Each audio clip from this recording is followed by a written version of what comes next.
For those of you who were just noticing, oh, he said, you know, to donate envelopes, campaign literature, everything you could possibly want for every one of our candidates that are here are on those tables along the back and along the side. And then there's one more table for all of those who aren't here, but who were here before or who will be here next month. So please grab some stuff.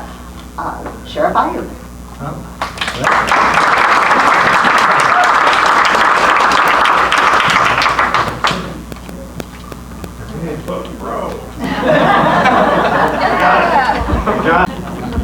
Oh, good evening, everybody. It's a treat to be here with you this evening. I have not been here before.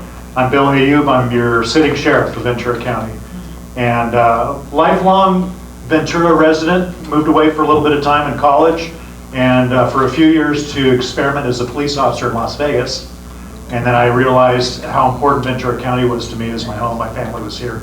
I'm a third generation Venturan, and we have 4 generations now in Ventura County, and we call this place our home. We have no intention of leaving like many others, going to places with less taxes, going to places with different politics. We intend to fight here and keep our communities safe and do battle right here. I have no desire to go to another state and tuck tail like many others have. I'm a lifelong policeman.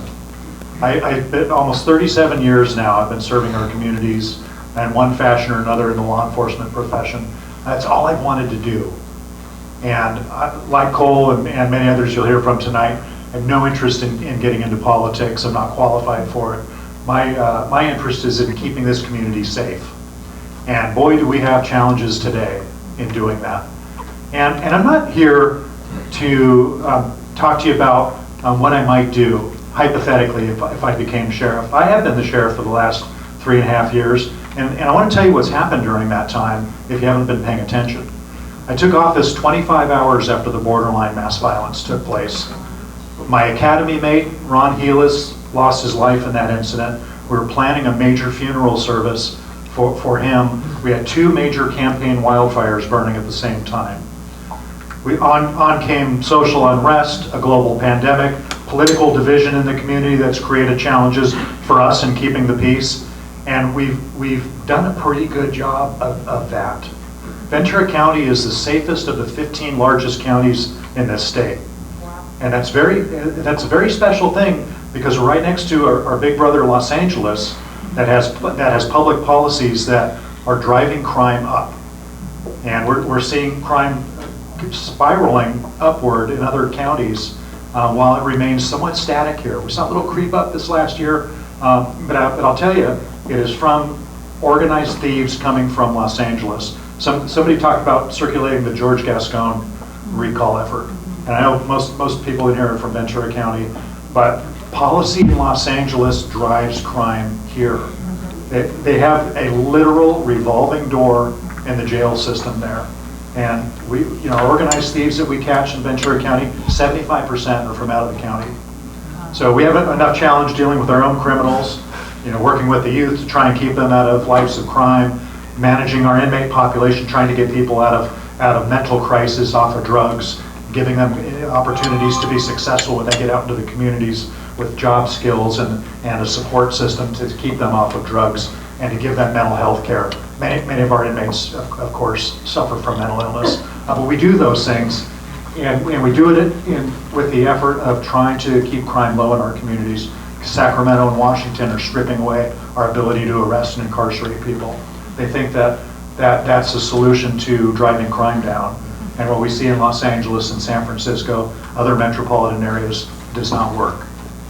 And so we push back against that. When I ran for office the first time, I made you, the voters, a number of promises, things I wanted to do. I wanted to focus on recruiting and retaining the best and brightest employees. I wanted to improve our training and equipment. I wanted to leverage technology in such a way that it allowed us to be responsible with taxpayers' dollars, but yet be more efficient and effective in providing police services in our community. And I'm here before you today to tell you that despite all those things that happened, the borderline pandemic, despite all those things that happened, I've kept those promises.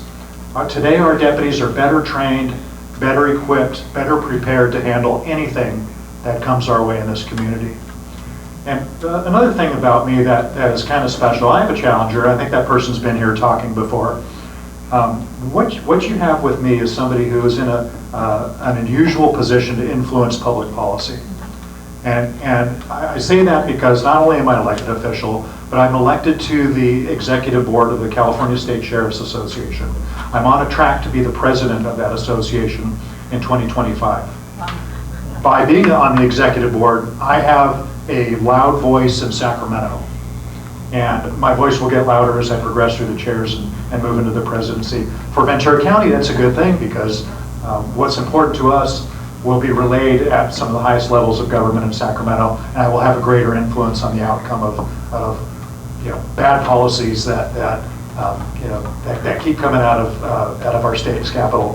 Crime has been going up everywhere. I thought that our legislators would have gotten the memo that people are tired of it. They did not. And I tell you, they're back in session with a lot of crazy things that are going to make our communities less safe. I'm also an elected officer on the Major County Sheriffs of America board. So Ventura County is considered a major county in the United States. We have 115 members of Major County Sheriffs of America. We represent 150 million of this country's population. Being in that role, I have a loud voice in Washington as well. So these things are helpful for us. They're things that I want to continue to be able to make a difference on. And one of the reasons why I've decided to run for re-election and continue serving this community. My goal is not to earn the position of sheriff. It's not to elevate my salary. I already have that. My desire is to continue serving this community, to continue making a difference, to continue providing an environment for our deputies to be successful in an environment where everything externally is fighting against us in that way. So I would appreciate your support. I will stick around and be happy to take any of your questions, and thank you very much for listening.